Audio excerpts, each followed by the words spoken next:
नमस्कार, भव्य भारत न्यूज में आप सभी दर्शकों का स्वागत है। आज के गुरुओं की जो परंपरा हम देखते हैं, देखने के बाद एक बार दिल करता है कि हम पता करें कि जो पहले के महान गुरु थे वो किस तरह से अपने शिष्यों के साथ बर्ताव करते थे और किस तरह से अपने देश की रक्षा के लिए या ज्ञान वर्धन के लिए कार्य करते थे। तो आइए जानते हैं भारत के उन 10 महान गुरुओं के बारे में जिनके बारे में मान्यता है कि स्वयं देवता और दैत्य इन गुरुओं के पास समय समय पर शिक्षा ग्रहण करने के लिए आते रहे हैं। तो इसमें सबसे पहला नाम आता है महर्षि वेदव्यास जी का। आषाढ़ पूर्णिमा के दिन ही महर्षि वेद व्यास जी का जन्म हुआ था।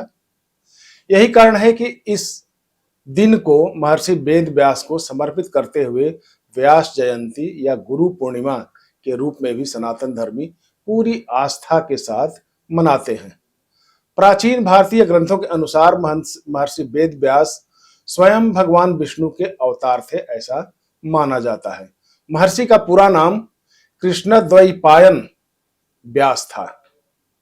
इनके पिता महर्षि पराशर तथा माता का नाम सत्यवती था। लोक आस्था है कि महर्षि वेदव्यास ने ही वेदों, 18 पुराणों और दुनिया के सबसे बड़े महाकाव्य महाभारत की रचना की थी।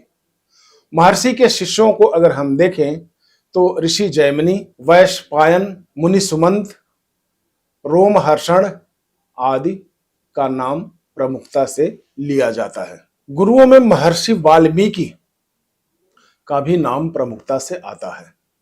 महर्षि वाल्मीकि को आदि कवि कहा गया है। भारत के सबसे प्राचीन काव्य कहे जाने वाले रामायण की रचना महर्षि वाल्मीकि ने ही की थी। मान्यता है कि वाल्मीकि पूर्व जन्म में रत्नाकर नाम के खुखार डाकू थे, जिन्हें देवर्षि नारद ने सत्कर्मों की ओर झुकाया, उनको सीख दी और डाकू रत्नाकर से वे साधक बन गए। अगले जन्म में वे वरुण देव के पुत्र के रूप में जन्मे और वाल्मीकि ने कठोर तप किया तथा महर्षि वेद के पद पर सुशोभित हुए। महर्षि वाल्मीकि विभिन्न अस्त्र शस्त्रों के आविष्कारक माने जाते हैं। इनके शिष्यों में अयोध्या के राजा श्री राम और सीता के पुत्र लव तथा कुश का नाम सबसे ऊपर लिया जाता है। इनके शिक्षा और दीक्षा का ही नतीजा रहा है कि श्री राम के दोनों कुमारों ने अस्त्र शस्त्र संचालन की ऐसी विद्या प्राप्त कर ली थी जिससे उन्होंने एक युद्ध में न सिर्फ महाबली हनुमान को बल्कि पूरी अयोध्या की सेना को बंधक बना लिया था। और उस समय इन दोनों कुमारों के सामने अयोध्या की पूरी सेना बौनी नजर आती थी। इसके बाद जो गुरुओं का नंबर आता है उनमें परशुराम का नाम बड़े ही गर्व से लिया जाता है। परशुराम की गिनती प्राचीन महाभारत के महान योद्धा और गुरुओं में होती है। जन्म से ब्राह्मण किंतु स्वभाव से क्षत्रिय होने के कारण परशुराम ने अपने पिता की मौत का बदला लेने के लिए हैहय वंश के क्षत्रिय राजाओं का संहार किया था। प्राचीन ग्रंथों के अनुसार परशुराम भगवान विष्णु के अंशावतार माने जाते हैं। इनके पिता का नाम ऋषि जमदग्नि तथा माता का नाम रेणुका था। परशुराम के शिष्यों में अगर देखा जाए तो भीष्म, द्रोणाचार्य व कर्ण जैसे महान विद्वानों और सूरवीरों का नाम लिया जाता है। त्रेता युग में जहां इन्होंने श्री राम का कई जगहों पर समर्थन किया, वहीं द्वापर में भी परशुराम ने भगवान कृष्ण को अपना समर्थन दिया। एक पौराणिक कथा के अनुसार कर्ण ने खुद को शुद्ध पुत्र बताकर परशुराम से अस्त्र शस्त्र की शिक्षा ले ली थी, लेकिन उसके क्षत्रिय होने की जानकारी मिलते ही परशुराम ने उसे शाप दिया कि जब कर्ण को अपने विद्या की सबसे ज्यादा जरूरत पड़ेगी उस वक्त उसकी विद्याएं कर्ण का साथ छोड़ देगी, और ऐसा ही हुआ। अब बारी आती है गुरु द्रोणाचार्य की। द्रोणाचार्य की गिनती महान धनुर्धरों में होती है। धृतराष्ट्र और गांधारी के 100 पुत्र तथा पांडु के 5 पुत्रों को इन्होंने ही शिक्षा दी थी। महाभारत के अनुसार गुरु द्रोण का जन्म एक द्रोणी द्रोणी पात्र को कहते हैं, में हुआ था तथा इनके पिता महर्षि भारद्वाज माने जाते थे। महाभारत के ही अनुसार गुरु द्रोण देवगुरु बृहस्पति के अंशावतार माने जाते हैं। दुर्योधन, दुशासन, अर्जुन, भीम, युधिष्ठिर आदि इनके प्रमुख शिष्यों में शामिल हैं। हालांकि अर्जुन द्वारा एक मगरमच्छ से गुरु की रक्षा करने के कारण द्रोणाचार्य सबसे ज्यादा स्नेह अर्जुन से ही करते थे, रखते थे उन पर। अर्जुन को ही गुरु द्रोण ने दुनिया का सर्वश्रेष्ठ धनुर्धर होने का वरदान भी दिया था। कहते हैं कि इसी वरदान की रक्षा के लिए द्रोण ने श्रेष्ठ धनुर्धर एकलव्य से उसका अंगूठा गुरु दक्षिणा के रूप में मांग लिया था।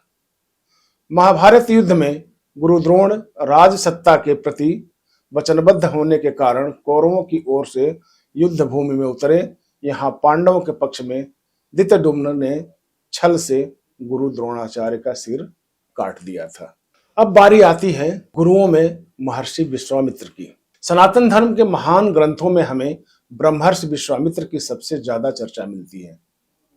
विश्वामित्र जन्म से ही क्षत्रिय थे, लेकिन घोर तप के कारण ही स्वयं भगवान ब्रह्मा ने उन्हें ब्रह्मर्षि की उपाधि से सुशोभित किया था। त्रेता युग में महर्षि विश्वामित्र ने कुछ काल के लिए ही सही, लेकिन अयोध्या के राजकुमार श्री राम और उनके भाई लक्ष्मण को अपने साथ रखा और उन्हें कई गूढ़ विद्याओं से परिचित कराया। महर्षि विश्वामित्र ने श्री राम और लक्ष्मण को कई अस्त्र शस्त्रों का ज्ञान दिया तथा अपने द्वारा अनुसंधान किए गए दिव्यास्त्रों को भी दोनों भाइयों को प्रदान किया था। यही कारण रहा कि श्री राम लक्ष्मण की जो विजय थी वो शुरू से ही सुनिश्चित मानी जाती थी। एक क्षत्रिय राजा से ऋषि बने विश्वामित्र महान युग ऋषि के वंशज थे। यह भी कहा जाता है कि विश्वामित्र ने एक बार देवताओं से रुष्ट होकर अपनी अलग सृष्टि की रचना शुरू कर दी थी। गुरु संदीपन के नाम से तो आप लोग सभी परिचित होंगे। महर्षि संदीपन भगवान कृष्ण के गुरु थे। कृष्ण व बलराम इनसे शिक्षा प्राप्त करने मथुरा से उज्जैनी, वर्तमान में जिसका नाम उज्जैन है, वहां से आए थे। महर्षि संदीपन ने ही भगवान श्री कृष्ण को 64 कलाओं की शिक्षा दी थी। कहते हैं कि भगवान श्री कृष्ण ने ये कलाएं मात्र 64 दिन में ही सीख लिया था। मध्य प्रदेश के उज्जैन शहर में आज भी गुरु संदीपन का आश्रम बड़े ही श्रद्धा से देखा जाता है। वहां के लोग वहां पर भ्रमण किया जाता है। गुरु संदीपन के गुरुकुल में कई महान राजाओं के पुत्र पढ़ते थे। श्री कृष्ण ने 18 वर्ष की आयु में ही उज्जैनी आश्रम में रहकर शिक्षा ग्रहण की थी। इससे ये बात तो साबित होती है कि भगवान विष्णु के पूर्णावतार कहे जाने वाले श्री कृष्ण को भी गुरु की आवश्यकता पड़ी, जिन्होंने उन्हें विश्व के कई गूढ़ ज्ञान से परिचय कराया था। पुराणों में वर्णन मिलता है कि संदीपन ऋषि को गुरु दक्षिणा देने के लिए श्री कृष्ण ने यमपुरी की यात्रा की और वहां से संदीपन के पुत्र को वापस धरती पर ले आए थे। गुरु दक्षिणा में उनके पुत्र जो स्वर्ग में चले गए थे, वहां से उन्होंने उनके पुत्र को धरती पर लाया था, ऐसा मत है। देवगुरु बृहस्पति से तो आप सभी लोग परिचित होंगे। रोज सूर्य भगवान को जल देना, यानी कि बृहस्पति और सूर्य को तेज करना। देवगुरु बृहस्पति देवताओं के भी गुरु माने जाते हैं। महाभारत के आदि पर्व के अनुसार बृहस्पति महर्षि अंगिरा के पुत्र थे। देवगुरु बृहस्पति रक्षोघ्र मंत्रों का प्रयोग कर देवताओं का पोषण एवं रक्षण करते हैं तथा दैत्यों से देवताओं की रक्षा भी करते हैं। जिस मंत्रों का प्रयोग करते हैं उसका नाम एक बार फिर मैं ले लेता हूं। उसका नाम है रक्षोघ्र मंत्र। दैत्य गुरु अगर शुक्राचार्य का भी नाम हम देखें तो इनका भी नाम गुरुओं में श्रेष्ठ माना जाता है। दैत्यों के गुरु शुक्राचार्य का वास्तविक नाम अगर देखें तो उनका नाम है शुक्र उशनस। शुक्राचार्य का असली नाम इनका है शुक्र उशनस है। शुक्राचार्य हिरण्यकश्यप की पुत्री दिव्या के पुत्र थे। कहते हैं कि भगवान शिव ने ही इन्हें मृत संजीवनी विद्या का ज्ञान दिया था, जिसके बल पर यह मृत दैत्यों को पुनः जीवित कर सकते थे।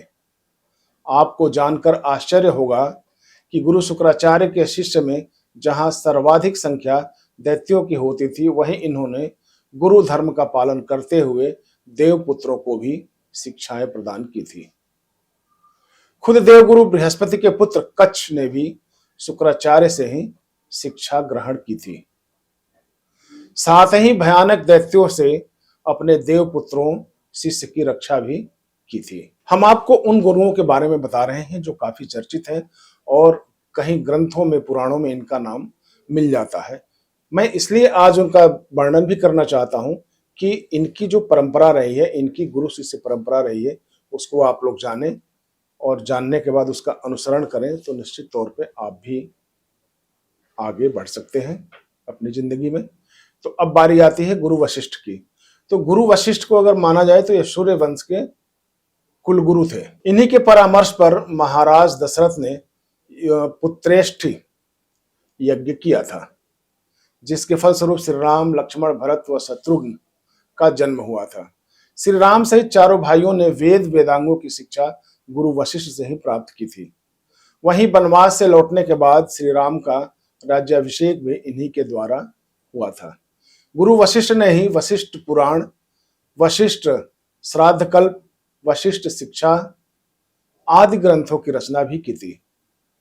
गुरु वशिष्ठ की गणना सप्त ऋषियों में भी की जाती है।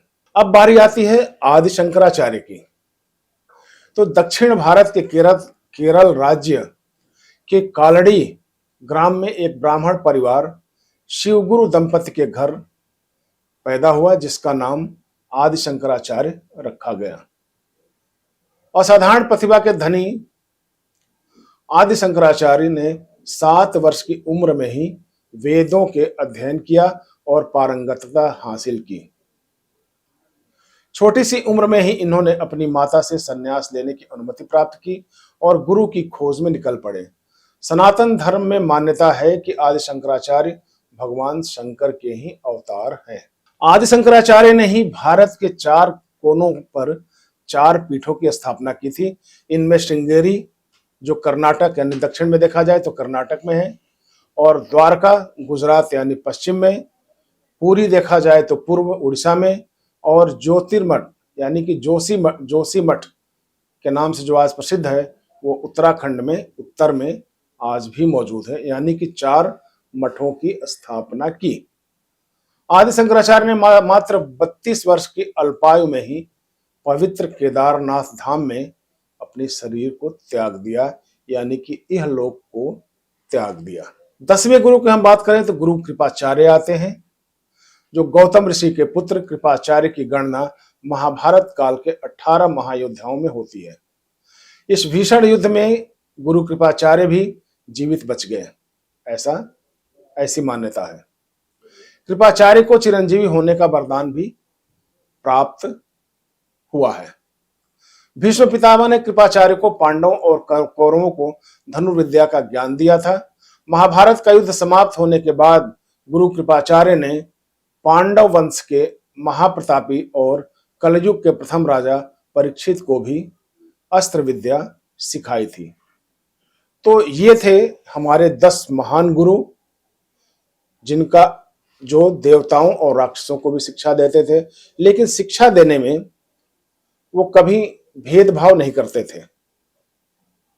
तो गुरु और शिष्य का जो एक लगाव है वो परंपरा अभी बनी रहनी चाहिए, तभी जाके गुरु और शिष्य के जो मर्यादा है वो कायम रह सकता है। आज के एपिसोड में इतना ही। अगले एपिसोड में फिर मिलेंगे, तब तक के लिए नमस्कार।